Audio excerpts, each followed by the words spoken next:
மத்தேயு 24வது அதிகாரத்தையும் 25வது அதிகாரத்தில் 2 அதிகாரத்தில் இருக்கிற காரியங்களை நம்ம சுருக்கமாக பார்க்க போகிறோம்.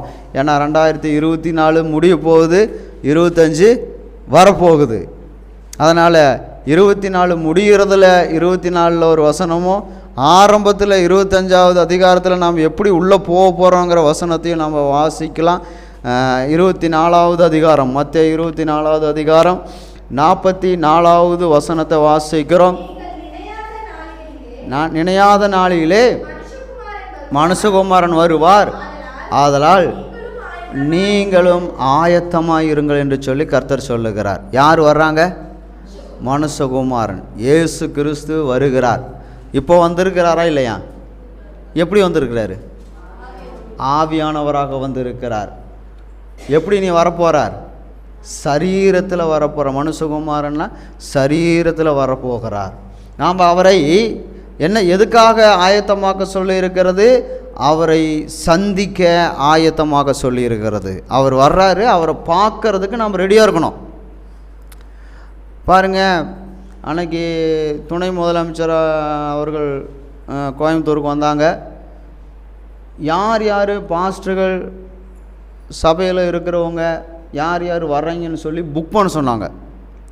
ஏன்னா புக் பண்ணால் தான் அவங்க சில கிஃப்ட்டுகளும் ஆகாரங்களும் ஒழுங்கு பண்ணுறதுக்கு அவங்களுக்கு சரியாக இருக்குன்னு சொல்லி என்ன செய்தார்கள்? புக் பண்ண சொன்னாங்க. புக் பண்ணவங்களுக்கு தான் என்ன கிடைக்கும்? திங்ஸு கிஃப்ட்டு கிடைக்கும். புக் பண்ணவங்களுக்கு தான் ஆகாரம் கிடைக்கும். அப்படி தான் அவங்க ஒழுங்கு பண்ணியிருந்தாங்க. புக் பண்ணாதவர்களுக்கு கிடைக்காது. அப்போது 2025க்காக நாம் என்ன செய்து கொண்டு இருக்கிறோம்? பிரயாசப்பட்டு கொண்டு இருக்கிறோம். அல்லேலூயா. 2025 எதற்காக பிரயாசப்படுகிறோம்? பொங்கல் சாமானம் ரேஷன் கடையில் தருவாங்க என்று சொல்லி பிரயாசப்பட்டு இருக்கிறோம். அப்படியா? எதற்காக? இயேசு வருகிறார். இயேசு வருகிறார். அவருக்கு முன்னாடி நிற்கிறதுக்கு ரெடியாக இருக்கணும். எப்படி வருகிறார் அப்படின்னு சொல்லி பார்த்தீங்கன்னா, மத்தேயு 25 வாசிக்கிறோம். 5வது வசனம் சொல்லுகிறது,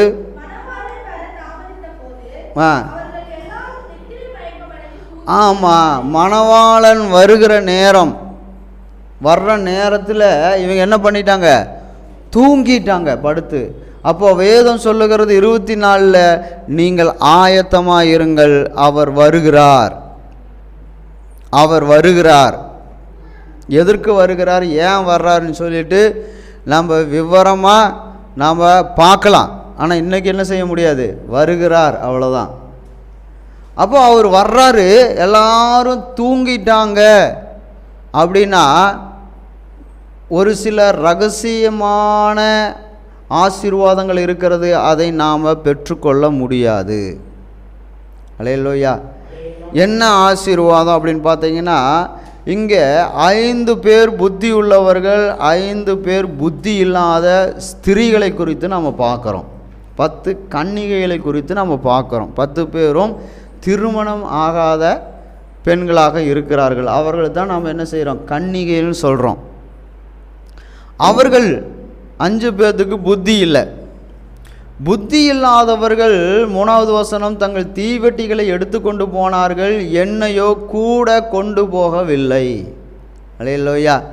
இப்போ நாம் 2025க்குள்ளே போகிறோம். இந்த 25வது அதிகாரத்தின்படி பார்த்தோம்னா நாம் எதோடு தான் 2025க்குள்ளே போகணும்னா புத்தியோடு கூட நாம் செயல்பட போகிறோம். அல்லேலூயா. புத்தியீனமான இந்த 2024 செஞ்ச காரியங்கள் எதுவும் செய்யாதபடி 2025 எல்லா காரியத்தையும் புத்தியோடு செயல்படுவோம். புத்தினா எப்படி தெரியும்னா, ஏன் இவங்களை எப்படி 10 பேர் 5 பேராக புத்தி உள்ளவர்கள் புத்தி இல்லாதவர்கள் அப்படின்னு சொல்லி எப்படி பிரித்தாங்கன்னா, டெஸ்ட் பண்ணல, எம்ஆர்ஐ ஸ்கேன் பண்ணி கண்டுபிடிக்கல, ரத்த டெஸ்ட் எடுத்து கண்டுபிடிக்கல. இவங்களுக்கு புத்தி இருக்குதா இல்லையான்னு ரத்தத்தை உறிஞ்சி எடுத்து அதில் ஒரு மிஷினில் போட்டு அதைய ஸ்கேன் பண்ணி அதில் ஆராய்ச்சி பண்ணி கண்டுபிடிக்கல. எப்படி கண்டுபிடிச்சாங்கன்னா, இவங்களுக்கு புத்தி இருக்குது, இவங்களுக்கு புத்தி இல்லை அப்படின்னு கண்டுபிடிச்சாங்கன்னா, இவங்க 2 பேர்த்துக்கிட்டையும் தீவட்டி இருந்தது, புத்தி இல்லாதவர்கிட்ட எண்ணெய் இல்லை. புத்தி உள்ளவர்கள்ட்ட எண்ணெய் இருந்தது. இதை வச்சு தான் வேதம் என்ன செய்கிறது? புத்தி உள்ளவர்கள் புத்தி இல்லாதவர்கள் என்று சொல்லி கண்டுபிடிக்கிறது. அல்லேலூயா. 10 பேரும் கன்னிகைகள் தான், 10 பேரும் அலங்காரம் செய்தவர்கள் தான், 10 பேரும் கிறிஸ்தவர்கள் தான், 10 பேரும் மணவாளனை எதிர்பார்த்து கொண்டு இருக்கிறவர்கள் தான். அல்லேலூயா. யாரும் இயேசு வேண்டான்னு சொல்கிறது கிடையாது. நான் யாரும் இயேசுவை நம்பலின்னு சொல்கிறது கிடையாது. ஒரு இந்து பக்தி வைராக்கியத்தில் இருக்கிறவங்க கூட, நான் கிறிஸ்டின் ஸ்கூலில் தான் படித்தேன், எனக்கு இயேசுவை பிடிக்கும் அப்படிம்பாங்க. எத்தனை பேர் சொல்லியிருக்கேன், நான் எந்த ஸ்கூலில் தான் படித்தேன்? கிறிஸ்டின் ஸ்கூலில் தான் படித்தேன், அதனால் எனக்கு இயேசுவை பிடிக்கும்னு தான் சொல்கிறாங்க. அப்போது எல்லாருக்கும் இயேசுவை பிடிக்கும், யாருக்கும் இயேசுவை பிடிக்காதுன்னு சொல்ல மாட்டார்கள். எல்லாரும் கிறிஸ்தவர்கள் தான். ஆனால் இந்த 10 பேரில் 5 பேர் புத்தி உள்ளவர்கள், 5 பேர் புத்தி இல்லாதவர்கள். எப்படி கண்டுபிடிச்சான்னு கேட்டிங்கன்னா, தீவட்டிகளோடு கூட தங்கள் பாத்திரங்களில் எண்ணெயை என்ன செய்யலை? கொண்டு போகவில்லை. ஏன்னா 4வது வசனம் அப்படித்தானே சொல்லுகிறது, புத்தி உள்ளவர்கள் தங்கள் தீவட்டிகளோடு கூட தங்கள் பாத்திரங்களில் எண்ணெயும் கொண்டு போனார்கள், அவர்கள் பாத்திரத்தில் எண்ணெய் கொண்டு போகவில்லை. இதுதான் வித்தியாசம் புத்தி இருக்கிறதுக்கும் இல்லாததுக்கும். அப்போது நாம் அபிஷேகத்தோடு கூட, எண்ணெய்னா அபிஷேகம், அதனால தான் தாவீது சொல்லுகிறார், சத்துருக்கு முன்பாக என் தலை எண்ணெயால் அபிஷேகம் பண்ணுகிறேன், என் பாத்திரம் நிரம்பி வழிகிறது. அப்போ பாத்திரத்தில் என்ன இருக்கணும்? அபிஷேகம் இருக்கணும். அவங்க தான் புத்தி உள்ளவங்க. அல்லேலூயா. வெறும் பாத்திரமாக இருந்துச்சுன்னா அவங்க புத்தி இல்லாதவர்கள் என்று சொல்லி வேதம் சொல்லுது. பாஸ்டர் சொல்கிறாருன்னு சொல்லிட்டு பார்த்தா முறைக்கிற மாதிரி தெரிஞ்சிச்சு, அதான் சொன்னேன். பாஸ்டர் புத்தி இல்லைன்னு என்னை பார்த்து சொல்லிட்டாரு அப்படின்னு நீங்கள் நினச்சிங்கன்னா, உங்கள் பாத்திரத்தில் என்ன இல்லை? எண்ணெய் இல்லை. அல்லேலூயா. ஆனால் பாத்திரத்தில் எண்ணெய் இருக்கிறவங்க என்ன செய்ய மாட்டாங்க? பாஸ்டர் சொல்கிறதுக்கு முறைக்க மாட்டாங்க, கோவப்பட மாட்டாங்க. ஏன்னா பாஸ்டர் எதைத்தான் சொல்கிறாரு? வசனத்தில் இருந்து தான் சொல்கிறாரு. அப்போது எண்ணெய் காலி பாத்திரமாக இருந்துச்சுன்னா அண்ணன் எத்தனை நாள் இருக்குது? 10 நாள் இருக்குது. கவலைப்படாதீங்க. என்ன செய்யாதீங்க? கவலைப்படாதீங்க, புலம்பாதீங்கன்னா 10 நாள் இருக்குது. என்ன செஞ்சுக்கலாம்? பாத்திரத்தை நிரப்பிடலாம். அல்லேலூயா. கர்த்தருக்கு ஸ்தோத்திரம். அப்போது நம்முடைய வாழ்க்கையிலே நான் ஒரு பாத்திரமாக இருக்கிறேன். கர்த்தர் என்ன செய்கிறார்? அவர் குயவனாக இருக்கிறார், என்னை வணைகிறார். அல்லேலூயா. அவருக்கு பிடிச்ச பாத்திரமாக அவர் நம்மை உருவாக்குகிறார், அதில் எண்ணெயை ஊற்றுகிறார். அதுக்கு பேர் தான் அபிஷேகம். அந்த அபிஷேகத்தோடு கூட நாம் என்ன செய்யலாம்? நம்ம 2025க்குள்ளே நம்ம போகலாம். அல்லேலூயா. ஏன்னா தாவீதை சாமுவேல் என்ன செய்தார்? அபிஷேகம் செய்தார். சவுலை சாமுவேல் என்ன செய்தார்? அபிஷேகம் செய்தார். அப்போது தேவன் நம்மையும் அபிஷேகம் செய்கிறார். தாவீதை கர்த்தர் சாமுவேல் மூலமாக என்னைக்கு அபிஷேகம் செய்தாரோ அந்த நாளிலிருந்து கர்த்தர் கூடவே இருக்கிறார். வசனம் அப்படி தானே வாசிக்கிறோம். அபிஷேகம் பண்ணப்பட்ட நாளிலிருந்து கர்த்தர் தாவீதோடையே இருக்கிறார். அதே போல் நீங்களும் நானும் அபிஷேகம் பெற்றுக்கொண்டால் கர்த்தர் நம்ம கூடையே இருப்பார். அல்லேலூயா. இருப்பாரா இருக்க மாட்டாரா? அப்போ அபிஷேகம் நமக்கு ரொம்ப ரொம்ப ரொம்ப முக்கியம்.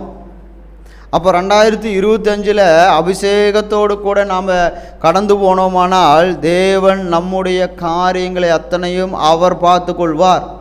நாம் பார்க்கணுங்கிற அவசியமே கிடையாது, நாம் ரிஸ்க் எடுக்கணுங்கிற அவசியமே கிடையாது, நாம் முயற்சி பண்ணணுங்கிற அவசியமே கிடையாது. அவர் பார்த்துக்குவாருங்க எல்லாத்தையும். ஏன்னா அபிஷேகம் பண்ணப்பட்டவனோடு கூட கர்த்தர் இருக்கிறார். வெறுமையான பாத்திரமாக மட்டும் நம்ம என்ன செஞ்சிடக்கூடாது? 2025க்குள்ளே போயிடக்கூடாது. இப்போது மணவாளன் தாமதமான போது என்ன ஆயிட்டாங்க, எல்லாருக்கும் அப்படியே நித்திரை மயக்கம் அடைந்து தூங்கி விட்டார்கள். படுத்து என்ன செஞ்சிட்டாங்க, நடு ராத்திரியில் எல்லாம் தூங்கிட்டாங்க. திடீர்னு ஒரு சவுண்டு கேட்குறது, நடு ராத்திரியிலே இதோ மணவாளன் வருகிறார், அவருக்கு எதிர்கொண்டு போக புறப்படுங்கள் என்கிற சத்தம் உண்டாயிற்று. அல்லேலூயா.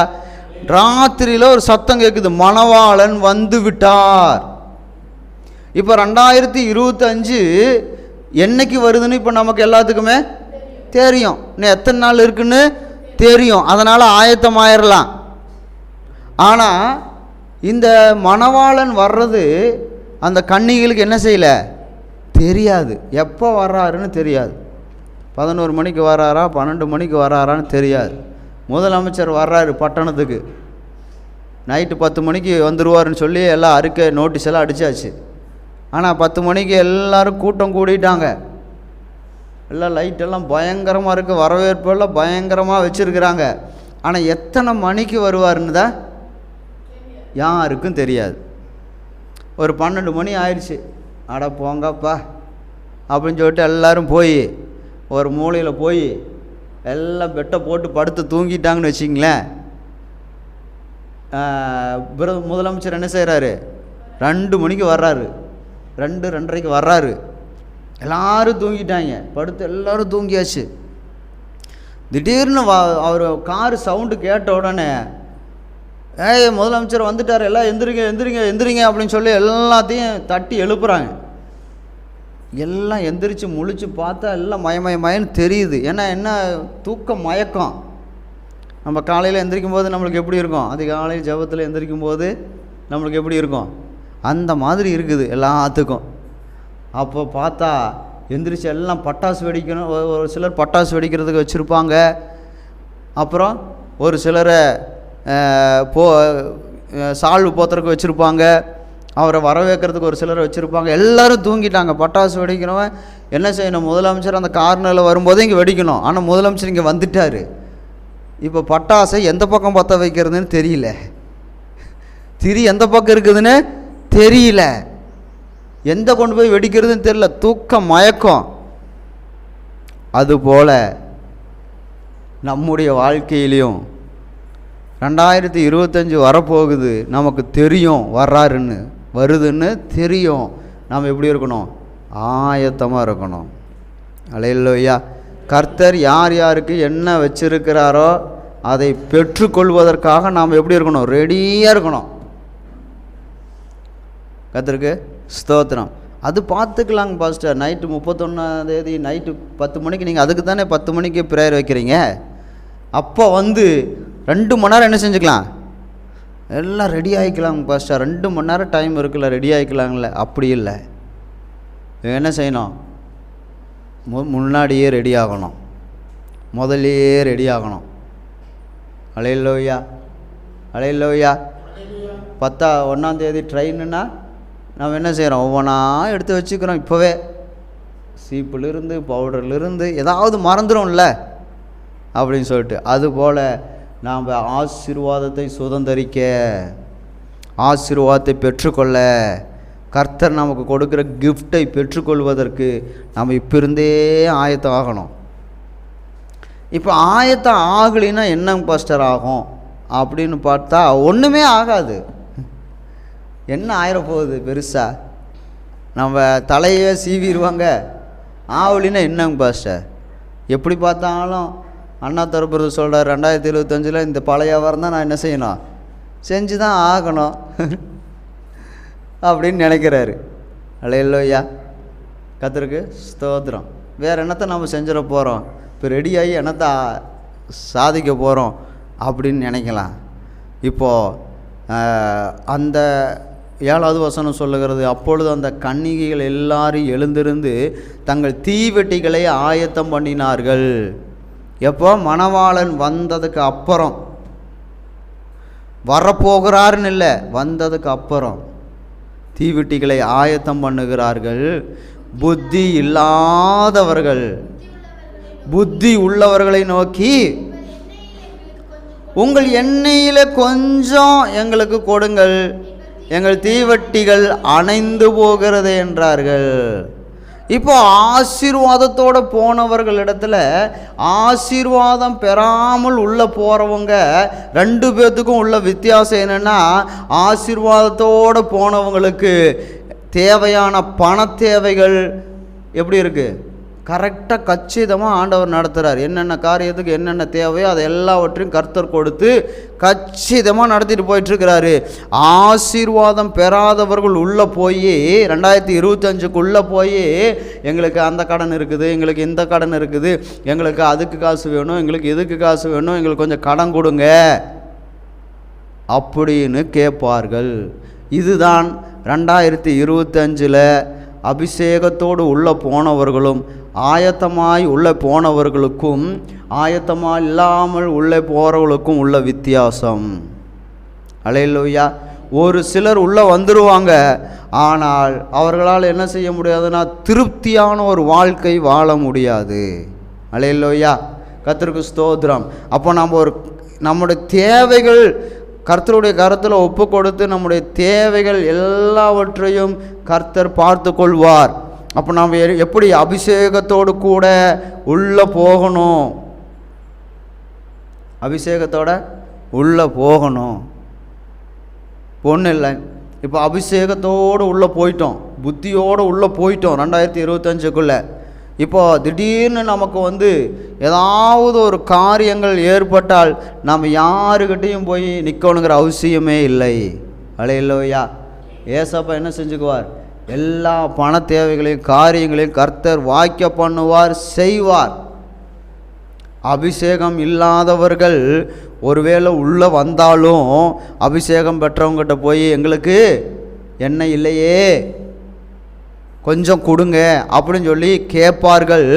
ஆனால் அபிஷேகம் பெற்றவர்கள் என்ன சொல்லுவார்கள் யோசிச்சு பாருங்க.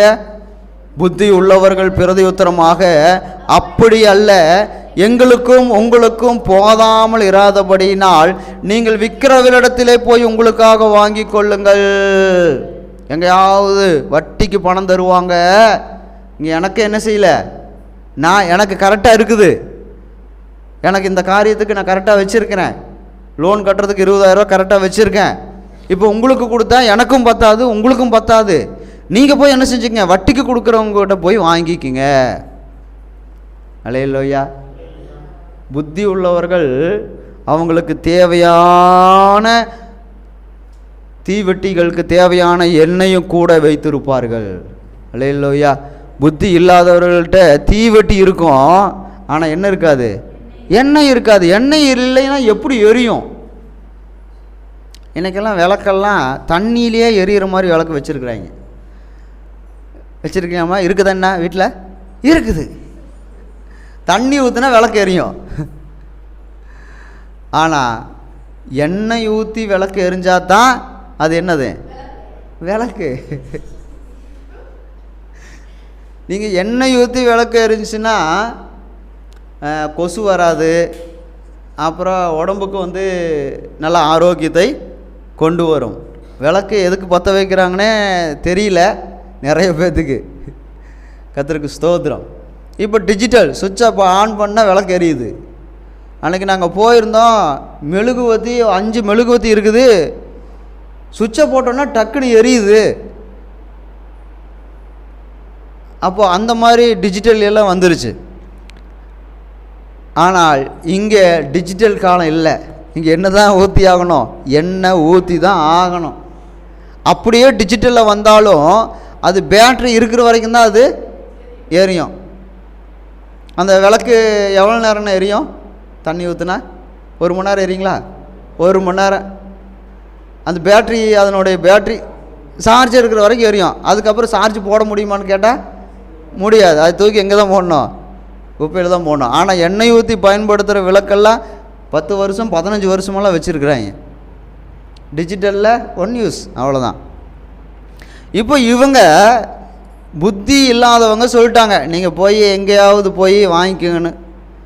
புத்தி இல்லாதவர்கள் மறுபடியும் புத்தி உள்ளவர்களை நோக்கி, உங்கள் எண்ணெய் கொஞ்சம் கொடுங்கள், எங்கள் தீவட்டி அணைந்து போகிறது என்று சொல்லி கெஞ்சுகிறார்கள்.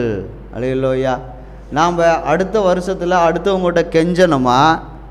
இல்லை நம்முடைய தேவைகளுக்காக தேவன் என்னோடு இருக்கிறார், என்னை நடத்துவார் அப்படின்னு சொல்லிட்டு நம்ம நம்முடைய வாழ்க்கையை சரியான முறையில் ஓட்டுறோமா?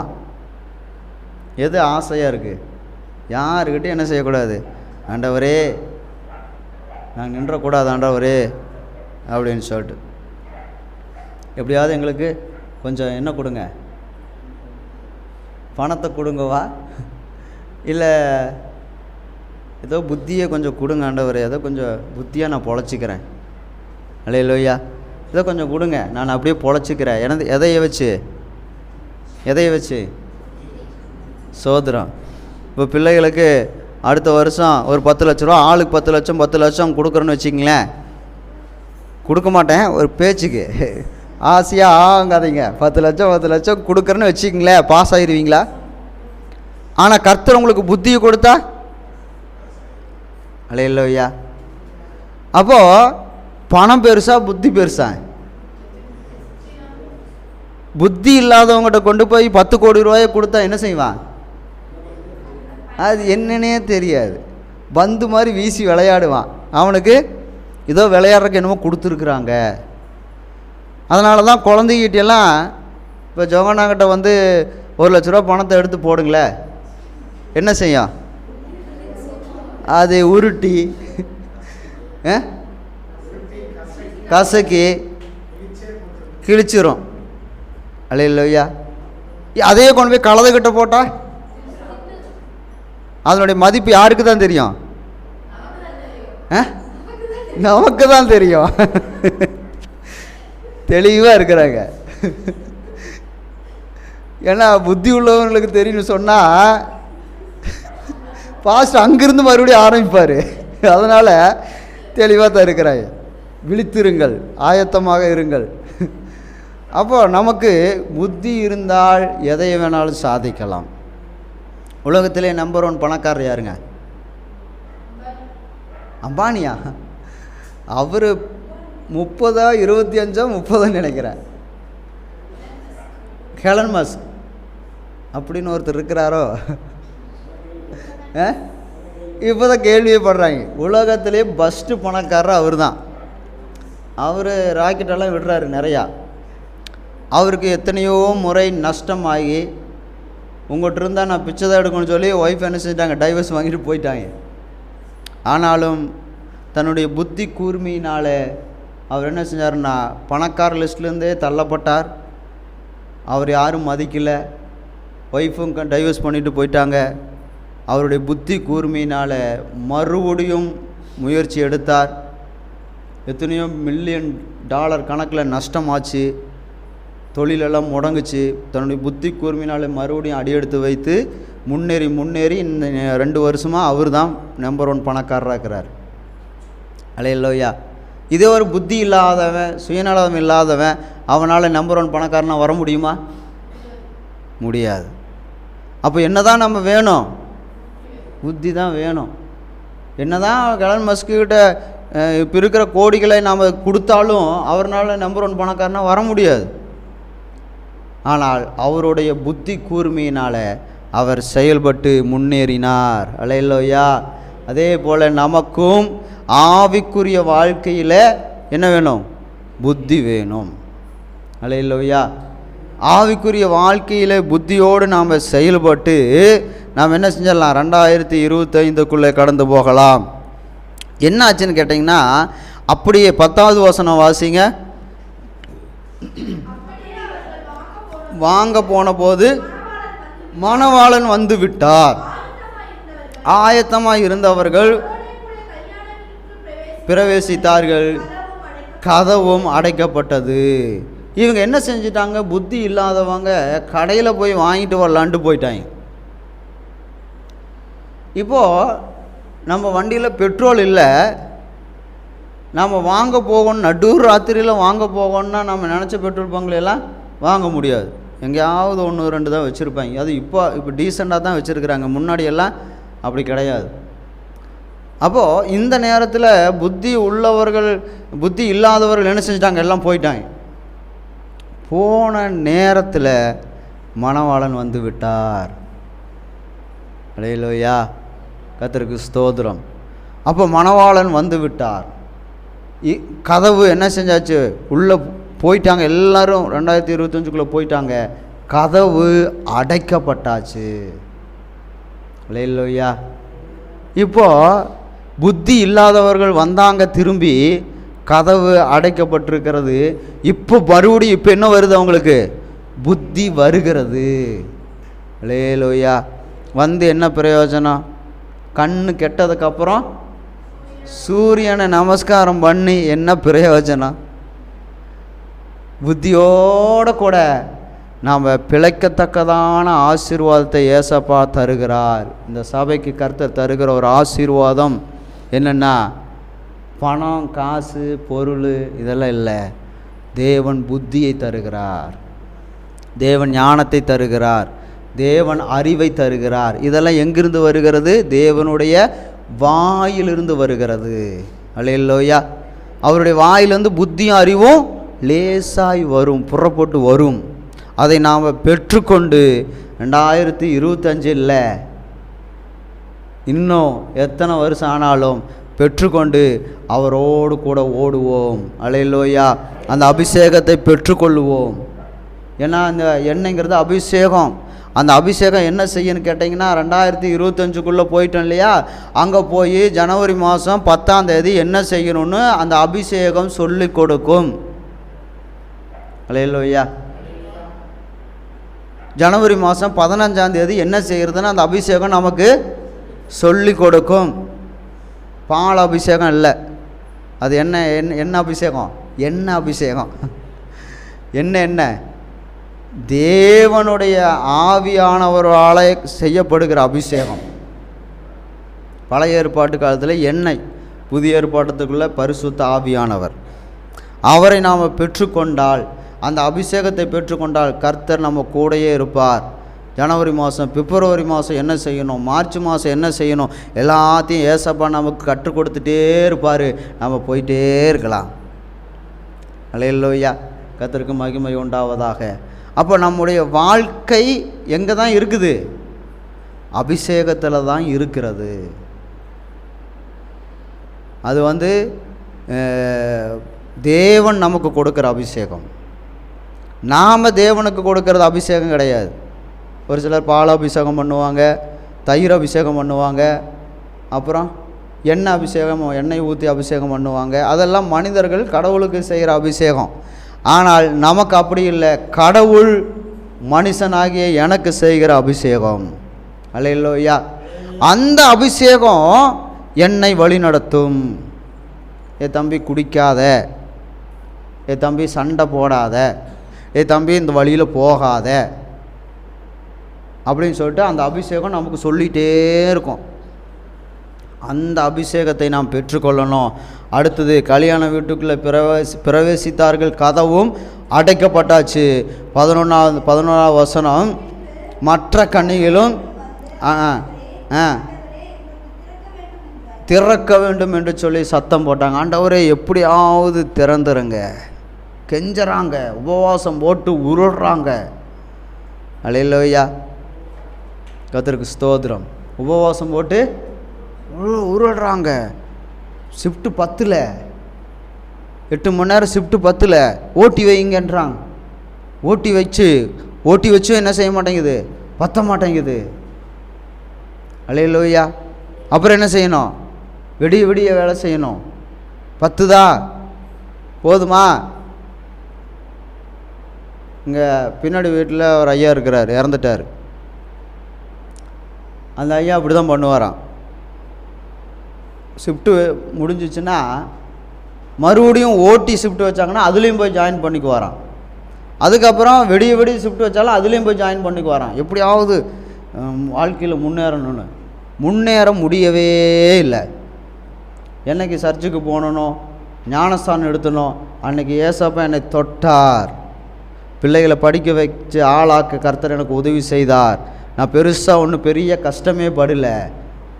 நைட்டு ஃபுல்லாக எல்லாம் ஷிஃப்டெல்லாம் செஞ்சு ஆஸ்பத்திரிக்கு கட்டுறதும், தேவையில்லாத செலவுகள், சாப்பாட்டுக்கே வழி இருக்காதான். அவ்வளோ சம்பாதிச்சேன், கடைசியில் சாப்பிட்றதுக்கே வழி இல்லாமல் இருந்துச்சு. ஆனால் என்னைக்கு ஏசப்பாவுடைய ஞானஸ்தானம் எடுத்து அவருடைய அபிஷேகத்தை பெற்றுக்கொண்டோனோ, அன்னையிலிருந்து கர்த்தர் என் கூடையே இருந்து எல்லாரும் லட்சக்கணக்கில் சம்பாதிக்கிற அளவுக்கு நான் படிக்க வச்சுட்டேன். அல்லேலூயா. நான் சர்ச்சுக்கு மட்டும் போகாமல் இருந்ததுன்னா நானும் பிச்சைக்காரனாக இருப்பேன், என் பிள்ளைகளும் பிச்சைக்காரர்களாய் மாறி இருப்பார்கள். ஆனால் எங்கள் ஏசப்பா எங்களை கைவிடலை அப்படின்னு சொன்னார். அல்லேலூயா. அப்போ நம்முடைய வாழ்க்கையில் அந்த கன்னிகளை போல புத்தி இல்லாமல் இருந்துட்டு ஆண்டவரே ஆண்டவரே ஆண்டவரே ஆண்டவரே, ஆண்டவர் வருவார்னு நினைக்கிறீங்க? வருவாரா வரமாட்டாரா? நீங்கள் சொல்லுங்களேன். நான் உங்களை அறியேன். எங்கே எழுதியிருக்கு?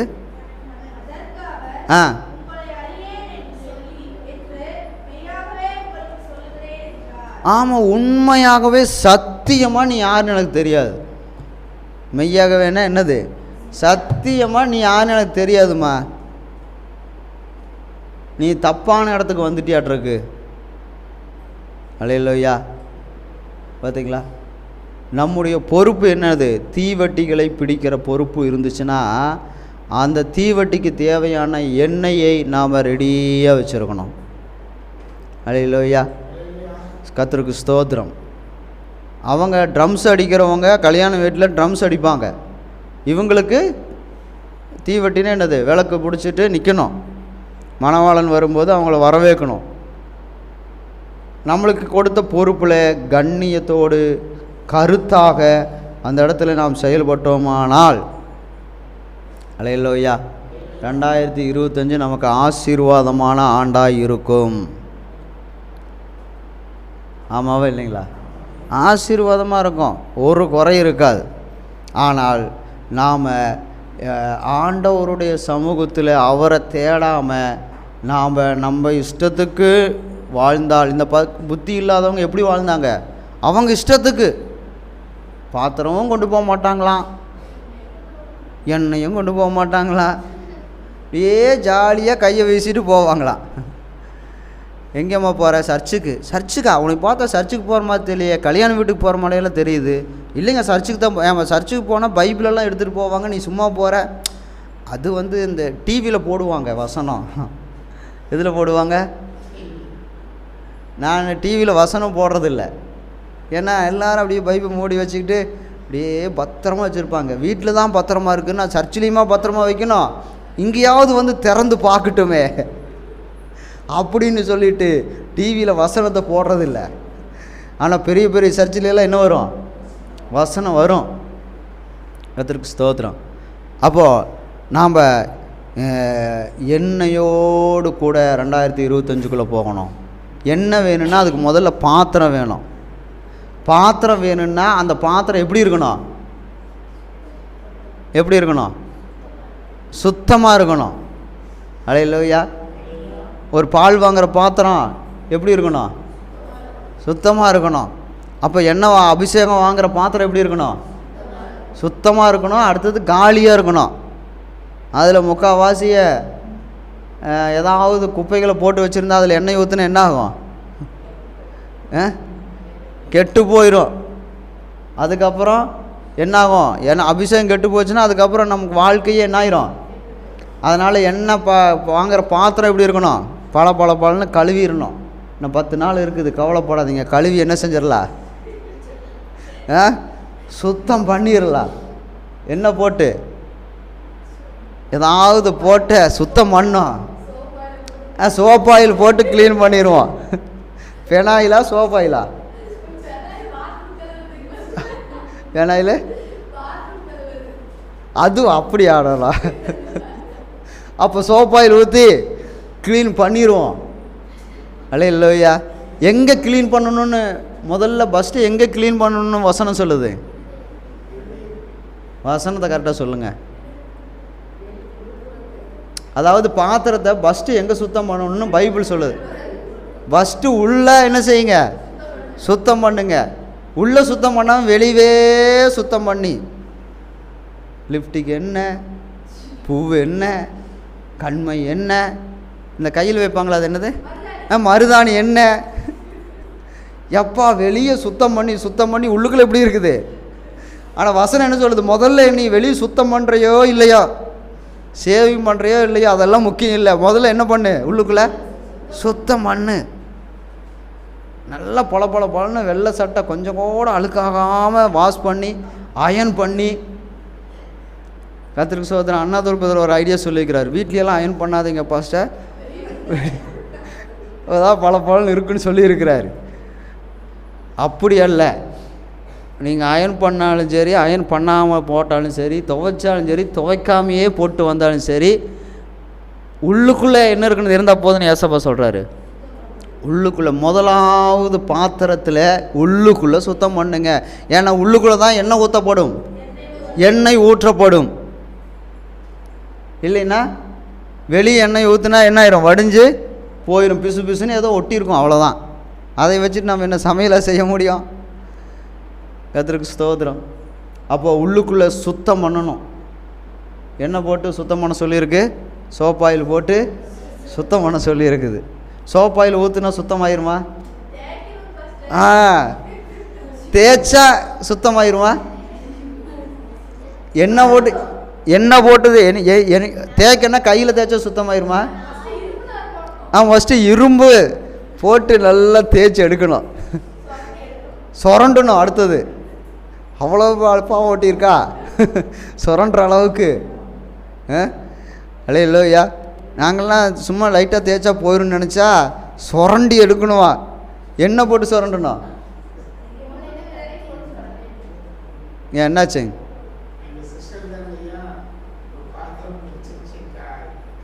சரி, அது அப்புறம் பேசிடுவோம்.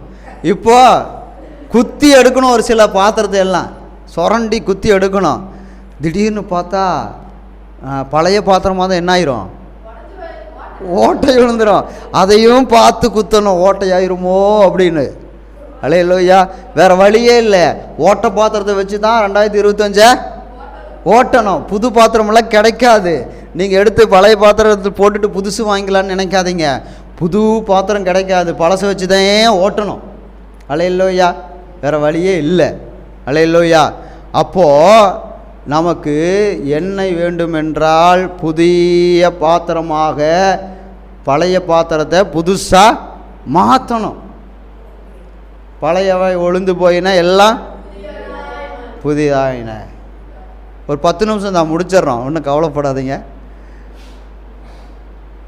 அப்போது புதுசாக மாற்றணும். இல்லைன்னா எண்ணெய் அந்த ஊற்றுற பால் என்ன ஆயிரும், கெட்டுரும். அப்போது பால் வாங்குகிற பாத்திரம் எதுக்கு யூஸ் பண்ணுவீங்க? ஒரு இவ்வளோ காசு கொடுத்து வாங்கிட்டு வந்து பாலுக்கு மட்டும்தான் யூஸ் பண்ணுவீங்களா? வேணா சுடுதண்ணி வச்சுக்கலாம், ரசம் வைக்கலாம்ல, கறி குழம்பு வச்சா அது பால் காரம் ஆயிரும், கார சாரமாக இருக்கும். என்னங்க அநியாயமாக இருக்குது. ஒரு பாத்திரம் எவ்வளோ விலை விற்கிது, வாங்கிட்டு வந்து பாலுக்கு மட்டும்தான் வச்சுக்குவேங்கிறீங்க. இல்லைன்னா பால் என்ன ஆயிரும், கெட்டுரும். அப்போ உங்களை அபிஷேகம் பண்ணப்படணுன்னா, கெடாமல் இருக்கணும்னா அந்த பாத்திரம் எதுக்கு மட்டும்தான் பயன்படுத்தணும்? அபிஷேகத்துக்கு மட்டும்தான் பயன்படுத்தணும்.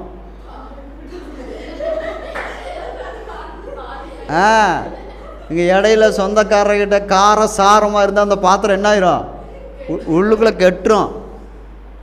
ஏங்க அபாத்திரமாய் போஜனம் பானம் பண்ணினாலே ஏசப்பாவுடைய ரத்தமே என்ன ஆயிருதான் சொல்லுங்களேன், வசனத்தின்படி கெட்டுதா இல்லைங்களா? அது கெட்டு போய் உள்ளுக்குள்ளே என்ன ஆகுது, வியாதியை கொண்டு வருது, மரணத்தை கொண்டு வருது. ஆமாவா இல்லைங்களா? பலவீனத்தை கொண்டு வருது. அப்போ ஏசப்பாவுடைய ரத்தமே நம்ம பாத்திரத்தில் ஊற்றுனா கெட்டு போகுதுன்னா அபிஷேகம் கெடுமே கெடாதா? அப்போ என்ன செய்யணும்? பாத்திரத்தை முதல்ல என்ன செய்யுங்க, சுத்தம் படுத்தணுமா மாற்றணுமா? சுத்தப்படுத்தணும், மாற்றலாம் முடியாது. ஏன்னா கேட்குறாரு, மறுபடியும் நான் தாயின் வயிற்றிலேருந்து பிறந்து வரணுமா? அப்படியெல்லாம் கிடையாது. மனசு புதுசாக மாறினாலே போதும், போயிட்டு வா அப்படின்னு சொல்லி ஏசப்பா என்ன செஞ்சிட்டாரு? தாட்டி விட்டுட்டார். அதே போல தான் இப்போ என்ன 2025க்குள்ளே போக போகிறோம். எத்தனை பேர் பழைய சேரைகள், பழைய நைட்டிகள், பழைய சுடிதார்கள், பழைய பேண்ட் ஷர்ட்டெல்லாம் எடுத்து கொளுத்து போகிறோம். புதுசு வாங்கிக்கலாம். 2025க்குள்ளே போகிறோம்ல, புதுசு வாங்கிக்குவோம். எத்தனை பேர் ரெடியாக இருக்கிறீங்க? அப்படின்னா சொல்லுங்கள், புது பாத்திரம் வாங்கிக்கலாம், நோ ப்ராப்ளம். யோசிச்சுட்டு பார்க்குறேன். இப்போ தான் போன வாரம் தான் ஒரு புதுசாக ஒரு சேரை எடுத்தேன், அதையும் என்ன செய்ய வேண்டியதாக இருக்குது? கொடுக்க வேண்டியதாக இருக்குது.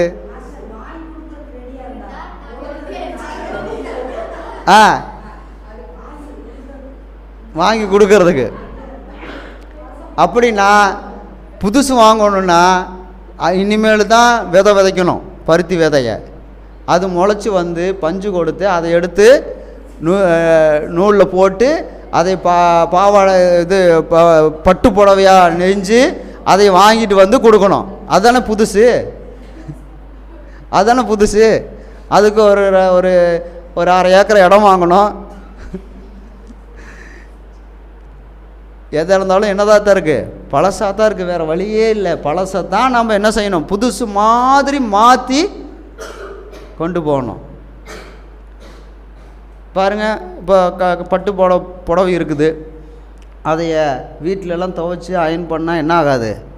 செட் ஆகாது. எங்கே கொடுத்துட்றோம்? கடையில் கொடுத்துட்றோம். அவங்க எல்லாம் மடித்து ஜம்முன்னு வரும்போது அது எப்படி வருது?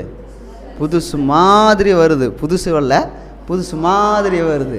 அதே போல் நாம் எப்படி போகிறோம்? புதுசு மாதிரி 2025க்குள்ளே போகிறோம். புதுசு கிடையாது, அதே பழைய பேண்ட் ஷர்ட்டு தான். நான் 4 வருஷமாக இதே பேண்ட்டு இதே சட்டை தான் போட்டு நீங்கள் நிற்கிறேன், வேறு வழியே கிடையாது.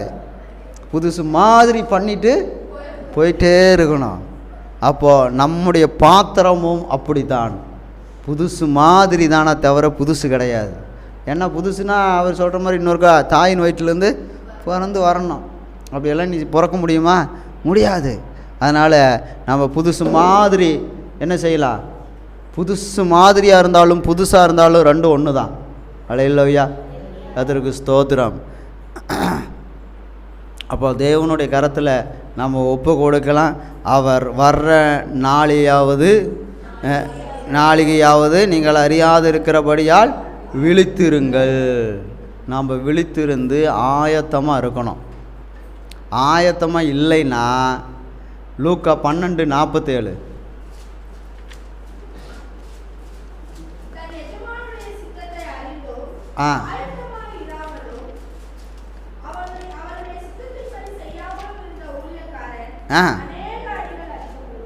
அப்பா, ஆயத்தமாக போகலின்னா என்ன விழுகுமா? அடி விழுகும். இது நீங்கள் ஊழியக்காரனோடனே பாஸ்டருக்கு தான் நினச்சிக்கிட்டீங்களா? பாஸ்டருக்கு தான் எழுதியிருக்கு. நம்மளாம் விசுவாசிகள்ல. அப்படியா? ஊழியக்காரனால் என்னது? இப்போ நீங்கள் வேலைக்காரங்கன்னா என்ன செய்யணும்? கையை தட்டுனா, பாட்டு பாடுன்னா, எந்திரிக்கணுன்னா, உட்காருனா, அப்போ வேலைக்காரங்க எப்படி தான் இருக்கணும்? செய்யணும். இங்கே என்ன போட்டிருக்கு? வேலைக்காரன். ஊழியக்காரன்னா வேலைக்காரன். சொன்ன பேச்சு கேட்காத ஊழியக்காரன். வாசிங்க இன்னொரு சத்தமாக. அறிந்தும் ஏசப்பா இதுதான் செய்வார், இப்படி தான் நடத்துவார், இப்படி தான் இருக்கணும்னு சொல்லி தெரிஞ்சும் ஆயத்தமாக இல்லாமல் அவருடைய சித்தத்தின்படி செய்யாமல் இருந்த ஊழியக்காரன் அநேக அடிகள் அடிக்கப்படுவான். இப்போ நம்ம உள்ளே போய் அடி வாங்கலாமா, இல்லை உள்ளே போய் ஆசீர்வாதமாக இருக்கலாமா? அப்படின்னா பாத்திரத்தை என்ன செஞ்சிடணும்? சுத்தப்படுத்திடணும். அதுக்கு ஒரு லிக்விட் வந்திருக்கு புதுசாக, ஏதோ விம்செல். அது ஊற்றுனா தேய்க்கல வேண்டியதில்லை. அப்படியா? அது ஒரே தேயிலை இப்படி ஒரே தேயிலை தேய்ச்சோன்னா டிவியே பார்த்துட்டு இருக்காதுங்க, ஊற்றி தேய்ச்சி பார்த்தா தானே தெரியும். டிவியில் காட்டுறாங்க இப்படின்னா இது என்ன மாயமா மந்திரமா? ஒரே தேயில தேய்க்கிறதுக்கு எப்படி தேய்க்கணும்? போட்டு உருட்டு தேயின்னு தேய்ச்சி என்ன செய்யணும்? பாத்திரத்தை சுத்தம் பண்ணணும். எனக்கு சுத்தம் பண்ணுறதுன்னு கேட்டால் அண்ணாதுரை பெருதன் மீன் கழுவுற ஞாபகம் தான் வருது. சிஸ்டர் சொல்லுவாங்க, என்ன மட்டும்தான் போடலைன்னு சொல்லுவாங்கன்னா, சர்ப்பு மட்டும்தான் போடல. மீன் சுத்தம் பண்ணுறதுக்கு சர்ப்பு மட்டும்தான் போடலை, மற்றபடி வேணும் செஞ்சுட்டாங்க. பளிச்சுன்னு துவைச்சி அலாசி ட்ரையரில் போட்டு எடுத்து இல்லாமல் மீன் குழம்பு வைனா சிக்கனு எல்லாத்தையும் வாஷிங் மிஷினில் போட்டு இந்த பக்கம் 2 சுற்று அந்த பக்கம் 2 சுற்று ட்ரையரில் வேற போட்டு புழிஞ்சு எடுத்து 2 கிலோ மீன் எட்டு வந்தால் எவ்வளோ தான் இருக்கும்? மீதி 1/2 கிலோ தான் இருக்கும். 3/4 கிலோ போயிடும். பார்த்தீங்களா? கழுவோன்னு கழுவி அப்புறம் சொல்லுவார், மீன் இன்னைக்கு டேஸ்ட்டே இல்லை அப்படிவார். ஆமாம், டேஸ்ட்டு பூரா தான் கழுவி எடுத்தாச்சே, ஒரு எப்படி டேஸ்ட்டு வரும்? சோத்திரம். அப்போது அந்த மாதிரி என்ன செய்யணும்? கழுவணும். நீங்கள் பார்க்கலின்னா ஒரு நாளைக்கு அவருக்கு எல்லோரும் சேர்ந்து மீன் எடுத்து கொடுத்து கழுவ சொல்லி நம்ம உட்காந்து சுற்றி பார்க்கலாம். இப்படி தான் கழுவணுமா பாத்திரத்தை அப்படின்னு சொல்லிட்டு. அல்லேலூயா, கர்த்தருக்கு ஸ்தோத்திரம். கத்தி வச்சு என்ன செய்வார்? மீனை அந்த மாதிரி பாத்திரத்தை வச்சு கத்தி வச்சு சுரண்டணும். போஜன பிரியனாக இருந்தால் எப்பா கத்தி வச்சு சுரண்டுனா தான் நம்ம ஆட்கள் என்ன செய்வாங்க? ஒரு சிலர் பயப்படுவாங்க. அப்போ நம்ம என்ன செய்யணும்? சுரண்டி எடுக்கணும். சுரண்டாமல் போயிட்டோம், அவர் சுரண்டிடுவார். யாருக்கு அடி விழுவோம்? அநேக அடிகள் அடிக்கப்படணும்னு வசனம் இருக்குது. யாருக்கு அடி விழுகும்? ஊழியக்காரருக்கு. அப்போ அவருடைய சித்தத்தின்படி செய்யாதவங்களுக்கு. அப்போ அவர் சித்தத்தின்படி ஊழியக்காரன்னா சரி, அது கூட நீங்கள் எனக்கு சொல்லிடுவீங்க. அவருடைய சித்தத்தின்படி செய்யாதவங்க அப்படின்னா எல்லோரும் சேர்ந்து தானே. அப்போது ஒரு சின்ன குழந்தைய பிரம்பனால் எதுக்கு அடிக்க சொல்லிக்கிறாரு? சொன்ன பேச்சு கேட்கல. அது வசனம், சொன்ன பேச்சு கேட்குறது இருக்கட்டும், வசனத்தின்படி சொல்லுங்கள். தன்னுடைய அப்போ தான் அடித்தா தான் அந்த புத்தியான என்ன செய்யுமா? அந்த குழந்தைய விட்டு நீங்கினுமா. அது அந்த காலம், நாங்கள் சின்ன குழந்தையாக இருக்கும்போது. இப்போல்லாம் அப்படி இல்லை. ஏன்னா அது அடிக்குதான். வா தூங்கும்போது பார்த்துருங்க, அடித்து கண்ணுக்கு எது நோண்டி விட்டுற போகுது. அது தூங்கிருச்சான்னு பார்த்துட்டு தான் என்ன செய்யணும்? தூங்கணும். அப்போ நம்மையும் புத்தி இல்லாமல் போயிட்டா, புத்தி வர்றதுக்காக ஏசப்பா என்ன செய்வார்? அந்த குழந்தைக்கு ஏன் அடி விழுகுதுன்னா, புத்தி செய்வியா பண்ணுவியா போவியா பேசுவியா அப்படின்னு சொல்லி அடிக்கிறேன். அடிக்கலின்னா பாதாளத்துக்கு போயிடுவானா. எவ்வளோ ஒரு பயமாக இருக்குல்ல? குழந்தைகளை பெற்று வளர்த்தி பாதாளத்துக்கு கொண்டு போகிறக்கா நம்ம வளர்த்துனோம். சொர்க்கத்துக்கு போகணும். சொர்க்கத்துக்கு போகிறதுக்கு அதை என்ன செய்யணுமா? அடிக்கணும். இன்றைக்கெல்லாம் அடிச்சிருவேன்னு சொன்னாலே போதும், என்ன செஞ்சுருவாங்க? குறவளையை பிடிச்சிருவாங்க. என்னதே என்ன சொன்ன? ஒன்றும் சொல்லம்மா, நீ வேலை ஏது அது மட்டும் பாரு. அப்படியா?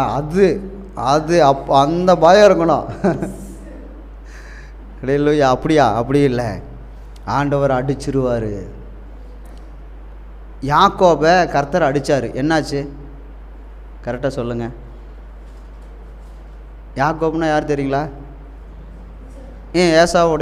ஈசாக்குடைய மகன், ஏசாவுடைய தம்பி. வசனத்தின்படி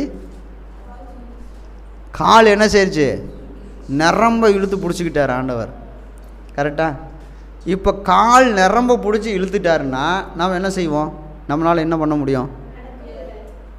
அவர் என்ன, யாக்கோப் என்ன செஞ்சார்? யாக்கோப்புன்னு பரவாயில்ல, நொண்டி நடந்தார். நாம் அவ்வளோதான், படுக்க தான். தேவையா? கர்த்தர் அடித்தா அப்படி தான் அடிப்பார். திடீர்னு இந்த கண் என்னமோ தெரிலைங்க பாஸ்டர், வேலையே செய்ய மாட்டேங்குது. ஒரு பக்கம் காது தான் கேட்குதுங்க பாஸ்டர். நீங்கள் 2 ஸ்பீக்கர் வச்சுருக்கிறீங்க, நான் அதுக்கு தான் 2 ஸ்பீக்கர் வச்சுருக்கேன். இந்த காது கேட்கலின்னா இந்த காது கேட்டுக்கல, அதுக்கு தான். கர்த்தருக்கு ஸ்தோத்திரம். அவன் இந்த காது சரியாக கேட்க மாட்டேங்குதுங்க பாஸ்டர். என்னன்னே தெரிலைங்க பாஸ்டர், மனசு ஒரே பாரமாக இருக்குங்க பாஸ்டர், அப்படியே மயக்கமாக வருதுங்க பாஸ்டர். யார் அடிக்கிறாங்க? கர்த்தர் அடிப்பாரா அப்படின்னு பார்த்தா வசனம் என்ன சொல்லுது? எத்தனை அடி அடிப்பாரான்?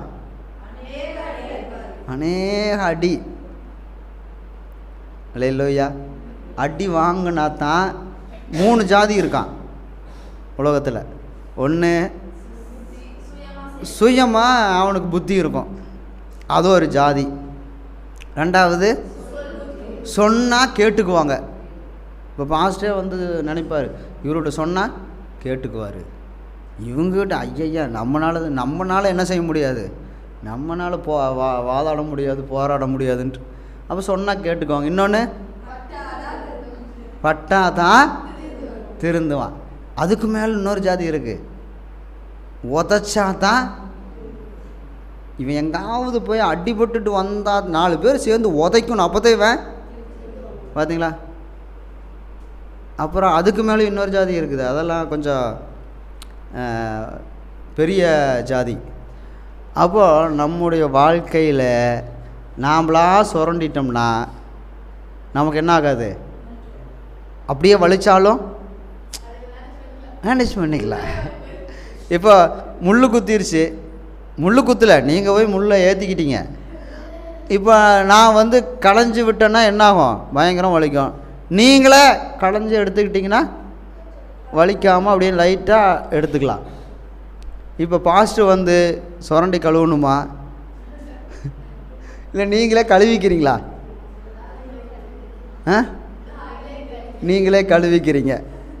2 பேர் சொல்லியிருக்கிறாங்க, நாங்களே கழுவிக்கிறோம் பாஸ்டர்.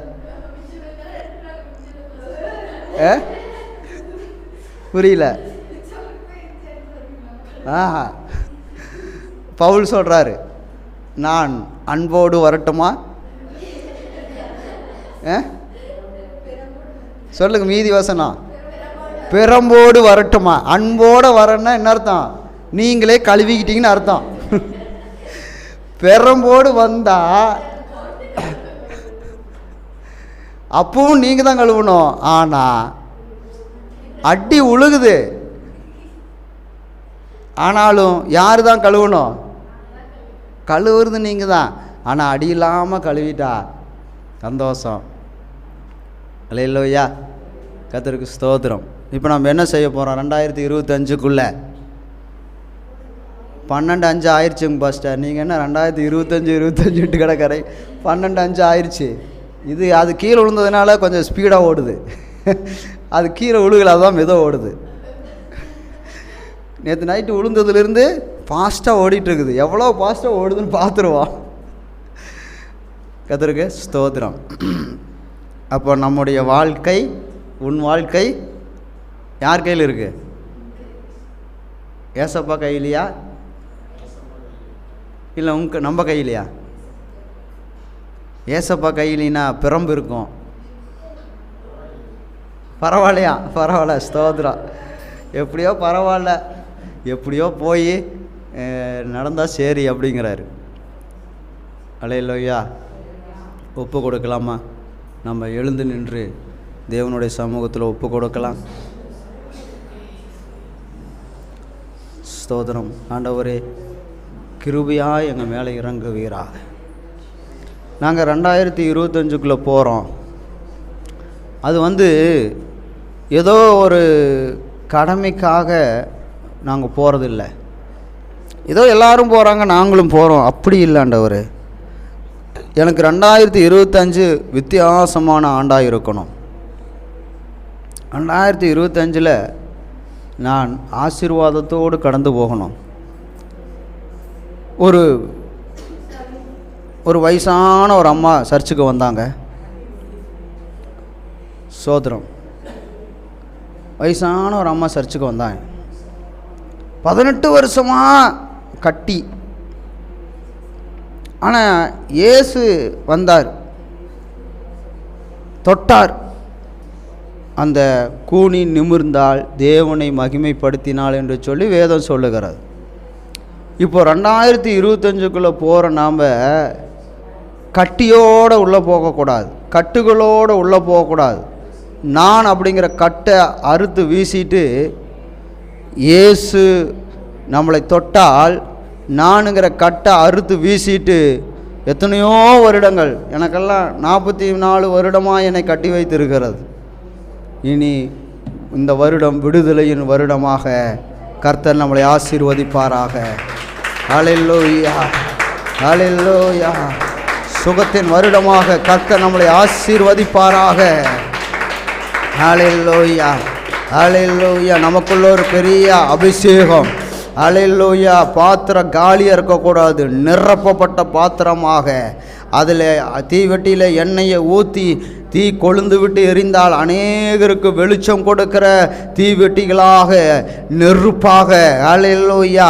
நாம் எண்ணெயாக இருந்தோன்னா, நம்ம அபிஷேகம் நமக்குள்ளே இருந்துச்சுன்னா நாம் கொழுந்து விட்டு எரிவோம். அநேகர் அந்த வெளிச்சத்தில், ஹல்லேலூயா, இருள் இருக்கிற ஜனங்கள் பெரிய வெளிச்சத்தை காண்பார்கள். ஹல்லேலூயா, ஹல்லேலூயா, ஹல்லேலூயா, ஹல்லேலூயா. கர்த்தர் நம்மளை பயன்படுத்துகிற வருஷம் 2025. ஹல்லேலூயா. 2 வாரமாக ஏசப்பா இதைத்தான் என்கிட்ட சொல்லிகிட்டு இருக்கிறார். சபைக்கு வருகிறவர்களை 2025 நான் பயன்படுத்த போகிறேன் என்று சொல்லிக்கொண்டு இருக்கிறார். ஹல்லேலூயா, ஹல்லேலூயா, ஹல்லேலூயா. ஸ்தோத்திரம். நாம் எண்ணெயை பெற்றுக்கொண்டு காலி பாத்திரமாக இருந்தால் தீவெட்டி அணைஞ்சிரும். அது நமக்கும் வாழ்க்கையே ஆசீர்வாதமாக இருக்காது, அடுத்தவங்களுக்கும் ஆசீர்வாதமாக இருக்காது. அதனால் நான் நிரப்பப்பட்ட பாத்திரமாக மாறப்போகிறேன், கொழுந்து விட்டு எரிய போகிறேன். அது எனக்கும் வெளிச்சம் கொடுக்கும், என் குடும்பத்துக்கும் வெளிச்சம் கொடுக்கும், சபைக்கு வருகிற அத்தனை பேருக்கும் அது வெளிச்சம் கொடுக்கும். ஹல்லேலூயா. நான் யோவான் ஸ்நானகனைப் போல எரிந்து பிரகாசிக்கிற விளக்காக இருக்க போகிறேன். ஹல்லேலூயா. இது என்னுடைய தீர்மானம். உங்களுடைய தீர்மானம் என்ன? நீங்கள் என்ன சொல்ல போகிறீங்க? ஆண்டவரே, என்னை நிரப்புங்க, இந்த பாத்திரத்தை கழுவுங்க. இயேசு கிறிஸ்துவின் ரத்தம் சகல பாவங்களை நீக்கி நம்மை சுத்திகரிக்கிறது. அதே போல உங்களுக்குள்ள ஒரு சுத்தம் வேணும்னா இயேசு கிறிஸ்துவின் ரத்தம் உங்கள் மேல் ஊற்றப்படுவதாக, உங்கள் மேல் நிரப்பப்படுவதாக. தேவ ஆவியானவர் உங்களை நிரப்பணும், ரத்தத்தினால கழுவப்படணும். ஏசப்பா ரத்தம் சிந்தி இருக்கிறார். எந்த தெய்வமும் செய்யாத ஒரு காரியத்தை இயேசு தெய்வம் செய்திருக்கிறார். அது என்னன்னா, நமக்காக ரத்தம் சிந்தி இருக்கிறார். ஹல்லேலூயா. நமக்காக ரத்தம் சிந்தி இருக்கிறார். எதுக்காக? இந்த பாத்திரம் பாவ கட்டுகளிலிருந்து கழுவப்படுவதற்காக, நான் என்கிற அகந்தையிலிருந்து விடுவிக்கப்படுவதற்காக, சுயத்திலிருந்து விடுதலை அடைவதற்காக, ஹல்லேலூயா, புதிய பாத்திரமாய் மாறுவதற்காக, புதிய மனிதனாக மாறுவதற்காக, குடி பழக்கத்திலிருந்து விடுதலை அடைவதற்காக, ஹல்லேலூயா, பிரச்சனையிலிருந்து போராட்டத்திலிருந்து விடுதலை அடைவதற்காக, கோபத்திலிருந்து விடுதலை அடைவதற்காக, எரிச்சலிலிருந்து விடுதலை அடைவதற்காக, வைராக்கியத்திலிருந்து விடுதலை அடைவதற்காக இயேசு ரத்தம் சிந்தி இருக்கிறார். ஹல்லேலூயா. அதெல்லாம் ஒட்டிட்டு இருக்கிறதுனால தான் யாரை பார்த்தாலும் அந்த பாத்திரத்தை பார்த்தவங்களுக்கெல்லாம் பிடிக்க மாட்டேங்குது. அந்த கரை ஒட்டி இருக்குது. ஹல்லேலூயா. கோபம் ஒட்டி இருக்குது, வைராக்கியம் ஒட்டி இருக்குது. எவன் சொன்னாலும் கேட்க மாட்டேன். என் மனசுக்கு என்ன தோணுதோ அதைத்தான் செய்வேன். அந்த வைராக்கியம் ஒட்டி இருக்குது. பார்த்தா கரை படிச்சிருக்குது, இந்த பாத்திரம் வேண்டாம், இதை எவன் நம்ம சுத்தம் பண்ணுறது அப்படின்னு சொல்லிட்டு பிடிக்க மாட்டேங்குது. ஹல்லேலூயா. ஆண்டவரே, என்னை கழுவும்படியாக செபிக்கிறேன், என்னை சுத்திகரிக்கும்படியாக செபிக்கிறேன், என்னை பலப்படுத்தும்படியாக செபிக்கிறேன், என்னை வழிநடத்தும்படியாக செபிக்கிறேன், தட்டைகளை உடைக்கும்படியாக செபிக்கிறேன். ஆண்டவரே, ஆவியானவர் செய்ய போகிற கிருபைக்காய் நன்றி செலுத்துகிறேன். ஆசீர்வதிங்க. கர்த்தருக்கு ஸ்தோத்திரம். எல்லாரும் சொல்லலாமா? ஏசப்பா, 2025 இன்னைக்கு நான் இருக்கிற மாதிரி 2025க்குள்ளே போகக்கூடாது. புது மனிதனாக, புது சிருஷ்டியாக உமக்கு பிடிச்ச மாதிரி, உனக்கு பிடிச்ச மகனாக, உனக்கு பிடிச்ச மகளாக நான் 2025க்குள்ளே போகிறதுக்கு உன் இரத்தத்தினால் என்னை கழுவும். உச்சந்தலையிலேருந்து உள்ளங்கால் வரைக்கும் என்னை கழுவும். ஆமென். கர்த்தர் பெரிய இது ஒரு அதிசயமான காரியத்தை கர்த்தர் செய்ய போகிறார். அல்லேலூயா, அல்லேலூயா. கர்த்தர் நடத்தினபடி நான் ஸ்தோத்திரம், ஸ்தோத்திரம், ஸ்தோத்திரம். அல்லேலூயா, அல்லேலூயா, அல்லேலூயா. ஸ்தோத்திரிக்கிறோம். கர்த்தர் பெரிய காரியங்களை செய்வாராக. இயேசுவின் நாமத்தில்